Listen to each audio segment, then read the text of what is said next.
My name is Ben, and this is our Hello Garageband project. Hello. Over the next 8 sessions, we're going to use the Garageband app on iPad to create 2 compositions. The first one using the inbuilt loops on Garageband, and the second one using the virtual instruments on Garageband. Every human has music inside of them, and this project helps you get the music inside you out into the world, even if you don't play a musical instrument. Though if you do play an instrument, it will make things a bit easier. However, the most important things are your ability to be creative, your ability to listen to your work and evaluate and improve it, and your willingness to take musical risks. Most of the really great advancements in music have come from musical risk-taking, and so don't be afraid to push barriers and believe in what you are doing. Each session starts with a warm-up, and then I'll guide you through the compositional process on the iPad, with gaps for you to do each step yourself. Everyone works at different speeds, so take your time, but if you finish early, there's an extension exercise in each lesson, so you can add extra elements to your composition. Are you ready? Let's go. Okay, so let's start by finding the GarageBand icon, clicking on it, and then creating a new song. The top left-hand corner plus to create a new song. And you can see we're in the live loops section here. So you can choose any one of these fantastic live loop sets. I'm going to choose house. And you can see we've got a list of instruments down the side and lots of blue and yellow and green squares. These are cells. I can turn them on by tapping on them and tap on them again to stop. Now some of them are 1 bar long, like that one, but some of them are 2 bars long or 4 bars long. Here's a 4 bar long one.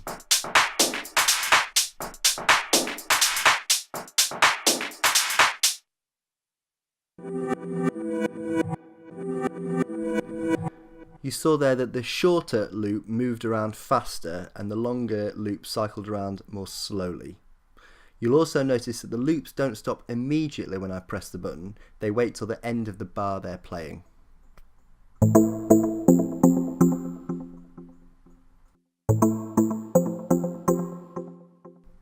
This is designed to allow the music to flow more between loops. It's good practice to stop loops when they're in the final quarter of their cycle so they complete the whole cycle before moving on to the next one, like this.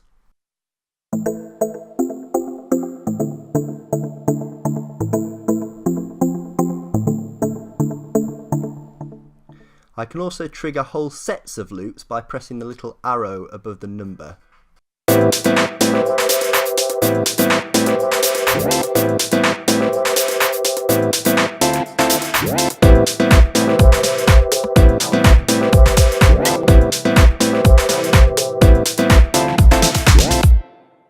And you can turn them off like that. So your first task is to practice moving between loops, making sure that each one completes before the next one starts. You have 5 minutes to explore.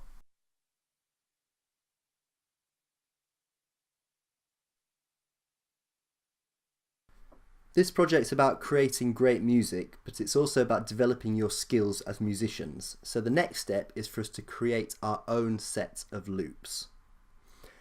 We're going to go back to the loops menu by pressing the loop button in the top left hand side of the screen. And we're going to open the loop set that's called new. There we go. You can see we've got a completely blank slate to add our loops to. And now GarageBand has got 1,638 loops. We can access them up here in the loops menu, but it doesn't mean that they're all going to work well together. So your first job is to choose 4 loops that sound good together. Open up the instruments panel and you can see we can narrow down our choice of instruments. We're going to use a loop first of all that's got a single melody line, so you can choose it from the woodwind, the mallets or the synth sample bank.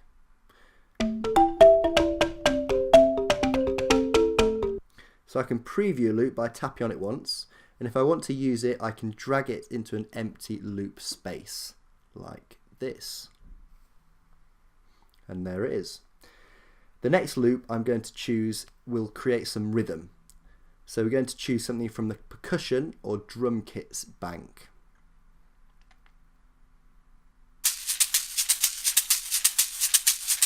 That's the one I'm going to choose, so I'm going to drag it in to the second column to create a diagonal line.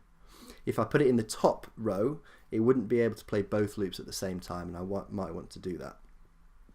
Now my third loop is going to contain some kind of harmony. So it's going to come from the strings bank, the pianos bank, or the guitars bank. So if I go back to my instruments, and I'm going to choose a guitar sound. But as I say, you can use anything from the pianos, the strings, or the slide guitar, or the guitar sound.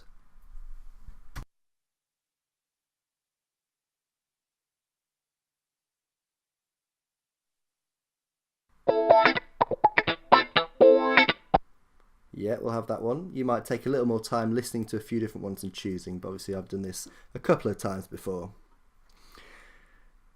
The last one we're going to have is going to be a high-pitched sound, so it can cut through all the other sounds and add a drama when it enters.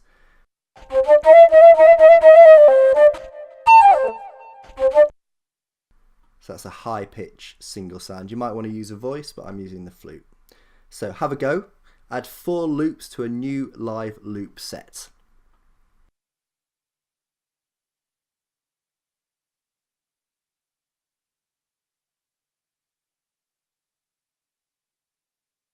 Next, we're going to create an arrangement of the loops.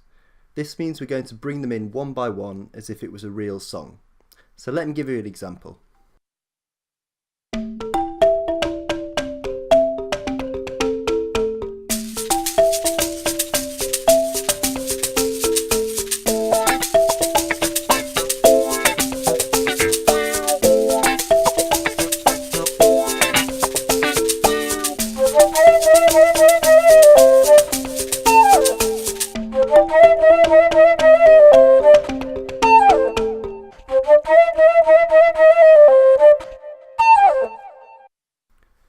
So I used different layers, or you could say textures, to turn the individual loops into an arrangement.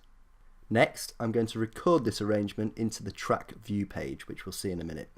I'll start by hitting the red record button, and then we'll get a count of 4 beats before we begin. I'll show you first, and then you can have a go. So I've triggered the first one, and you can see one line of red at the top. And now if you look really closely, a second line of red has been added.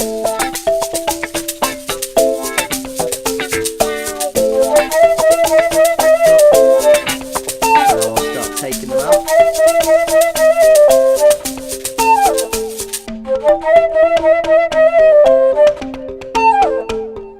So having lots of combinations of different textures keeps it really interesting for the listener. We're now going to move to our new track view page. So that's the right hand button on the top 3 there. And we can use 2 fingers pinching inwards to zoom out. You can see our 4 instruments and where each loop has entered and left the piece.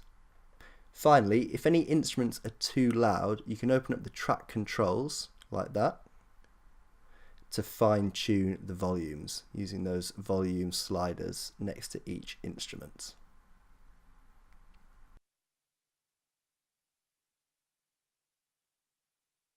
Finally, we're going to name our piece. Press My Songs in the top left to bring up a screen a bit like a Windows desktop, and that contains all the songs that have been written on this iPad.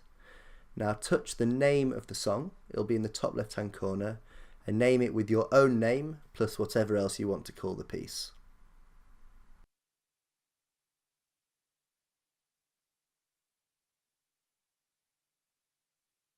And that's it. Next lesson, we will be finishing the composition off by creating a second section and a form. Until then, listen deeply to all the music you encounter as you go about your business, and see you next time.